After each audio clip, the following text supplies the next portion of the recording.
Ada seorang pengusaha besar berumur sekitar 65 tahun.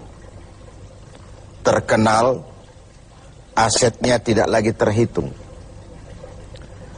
Satu hari pengusaha kita ini bertemu dengan seorang teman wartawan. Terjadilah dialog. Sang wartawan bertanya kepada pengusaha kita, "Pak, umur Bapak berapa tahun?" "Umur saya? Iya, paling sekitar 7 tahun. "Loh, 7 tahun? 7 tahun. Anak Bapak berapa orang?" "Satu." "Satu saja?" "Satu saja." "Harta Bapak berapa banyak?" "Ya, paling sekitar 10 sampai 15 juta rupiah saja." Teman wartawan berkata, "Pak, kenapa Bapak berdusta? Bapak orang terkenal, pengusaha besar, punya biografi. Kami tahu umur Bapak 65 tahun. Kenapa Bapak bilang 7 tahun? Anak Bapak pun banyak. Kenapa cuma bilang 1? Harta Bapak, aset sudah tidak ternilai. Kenapa Bapak bilang cuma 10 sampai 15 juta rupiah saja?" Senyum agak getir, sang pengusaha menjawab, "Kau benar, Nak. Umur saya kalau jumlahnya sih memang 65 tahun. Tapi dari 65 tahun umur saya itu, rasa-rasanya baru 7 tahun yang ada artinya di sisi Allah. Baru 7 tahun sujud saya benar. Baru 7 tahun saya laksanakan perintahnya, saya tinggalkan larangannya. Sisa umur yang lain habis kelabu warnanya, penuh dosa dan keingkaran. Saya katakan umur saya coba 7 tahun. Anak, kau juga tahu anak saya banyak. Tapi dari sekian banyak anak ini, rasanya cuma 1 yang akan jadi buah hati, belahan jantung, pelanjut cerita, penerus sejarah, anak soleh yang akan mendoakan orang tuanya. Yang lain susah diurus anak saya itu." "Oh gitu toh." "Iya." "Mengenai harta, Pak, kau juga benar. Harta saya, aset saya sudah sulit dihitung lah. Pabrik di mana-mana, di tiap bank hampir ada deposito saya. Tapi dari sekian banyak harta itu yang saya ingat, baru sekitar 10 sampai 15 juta yang saya belanjakan di jalan Allah. Saya sumbangkan masjid, saya bantu pesantren, saya bantu yatim piatu. Dan itu yang akan jadi milik saya yang sebenarnya. Yang akan saya bawa menghadap Allah. Saya bawa ke alam kubur. Yang lain akan jadi rebutan ahli waris sesudahnya." Jangan-jangan orang tua tadi adalah kita-kita ini. Jangan-jangan kita-kita ini adalah orang tua tadi. Tapi yang pasti, jangan sampailah kita seperti orang tua tadi itu. Dari sekian banyak umur yang diberikan, berapa yang punya nilai di sisi Allah? Dari sekian banyak anak titipan Allah kepada kita, berapa yang akan jadi anak soleh, buah hati, belahan jantung, pelanjut cerita, penerus sejarah? Dan dari sekian banyak harta kita, berapa yang sudah kita belanjakan di jalan Allah, yang artinya akan jadi milik kita yang sebenarnya? Banyak ketidakadilan yang terlepas dari pengadilan dunia.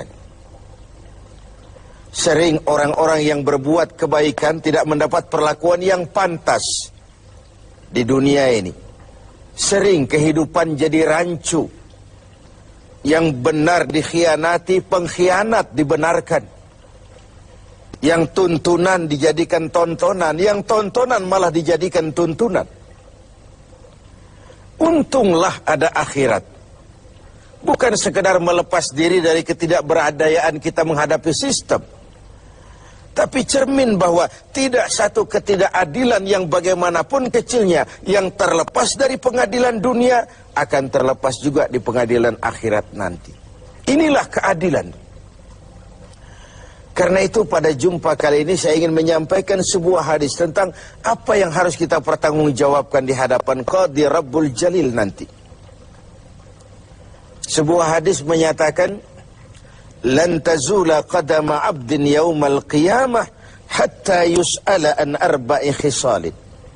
Besok di hari kiamat tidak akan bergeser telapak kaki seorang hamba sebelum ia dimintakan tanggung jawab terlebih dahulu tentang 4 persoalan. Apa yang 4 itu? Pertama, an umrihi fima afnahu. Umur yang diberikan kepadanya akan dimintakan tanggung jawab kelak. Di mana umur itu dihabiskan? Diberikan umur 30 tahun ke 40 tahun, 50 sampai 70, 100 bahkan. Sejak kita akil balik sampai ajal datang merenggut nyawa, di mana umur itu dihabiskan? Kita sering main-main, padahal waktu berjalan terus. Kita sering lalai dan lupa, padahal malaikat maut tidak pernah lalai dan lupa. Seorang Nabi Yakub alaihissalam, seketika akan ajal, beliau menanyakan, kalau saya ajal kenapa tidak diberitahu lebih dahulu? Kata malaikat maut, sudah diberitahu. Loh, bagaimana caranya diberitahu?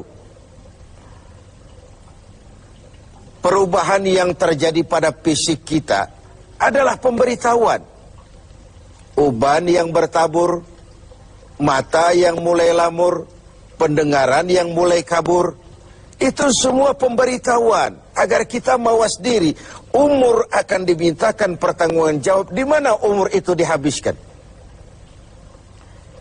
William Shakespeare memang pernah bilang, waktu hidup itu singkat. Tahu-tahu baru saja zuhur, tahu-tahu sudah asar. Baru saja asar, tahu-tahu sudah maghrib. Yang kemarin anak-anak, tahu-tahu sudah punya anak. Tahu-tahu, dan tahu-tahu. The time of life is short, kata Shakespeare. Waktu hidup itu singkat betul.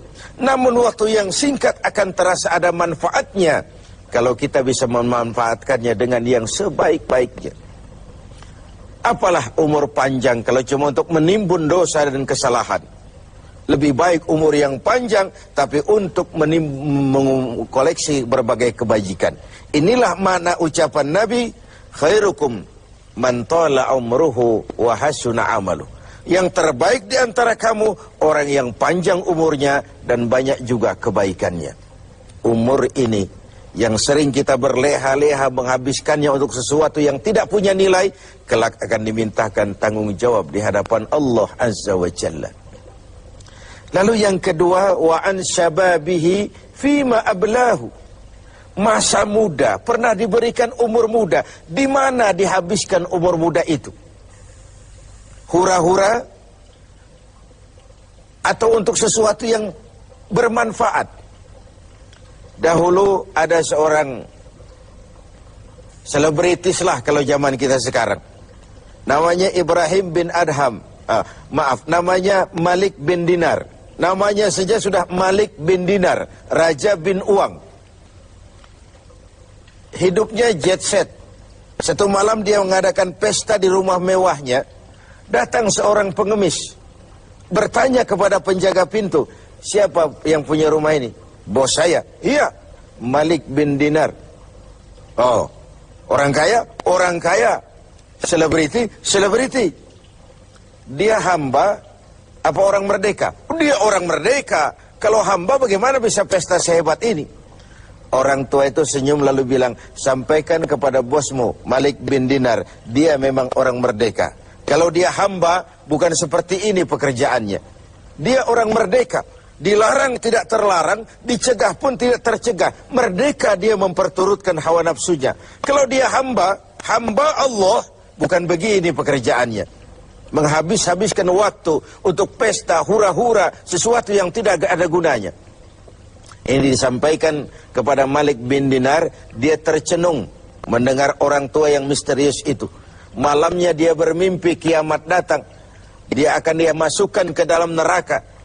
Karena itulah lalu dia bertobat dan kemudian menjadi ahli sufi yang terkenal, Malik bin Dinar. Masa muda akan dimintakan tanggung jawab. Yang ketiga, wa an ilmihi maza amilabi. Ilmu yang dimilikinya, kemana ilmu itu diamalkan? Untuk mencerdaskan orang atau untuk membodohi orang yang memang sudah bodoh? Untuk membimbing umat atau menyesatkan orang lain? Agar hamba menjadi hamba Allah atau agar orang menghambakan dia? Ilmu akan dimintakan pertanggungan jawab. Yang terakhir, wa an malihi min aina iktasabahu wa fima anfaqahu. Kita akan dimintakan tanggung jawab tentang harta kita. Dari mana harta itu didapat dan kemana harta itu dibelanjakan. Perhatikan yang terakhir ini. Tentang ilmu, pertanyaan akhirat cuma satu. Ilmumu kau amalkan untuk apa? Tentang umur, pertanyaan akhirat pun satu. Umurmu kau habiskan di mana? Tentang masa muda, pertanyaan akhirat juga satu. Masa mudamu kau gunakan buat apa? Tapi khusus tentang harta, pengadilan akhirat bertanya dua. Hartamu kau dapat dari mana dan kau belanjakan kemana? Dari mananya dan kemananya? Kadang didapat dari cara yang benar, tapi dibelanjakan untuk yang tidak benar. Atau bisa juga didapat dari cara yang tidak benar, dibelanjakan kepada jalan yang benar. Itu pun tidak mungkin kedua-duanya. Mudah-mudahan kita tidak bernasib seperti orang tua pengusaha di awal pertemuan kita ini. Semoga kita menjadi orang yang bisa mempertanggungjawabkan baik umur, masa muda, ilmu pengetahuan, dan harta yang dititipkan Allah kepada kita. Tidak satupun yang akan luput dari pengadilan akhirat.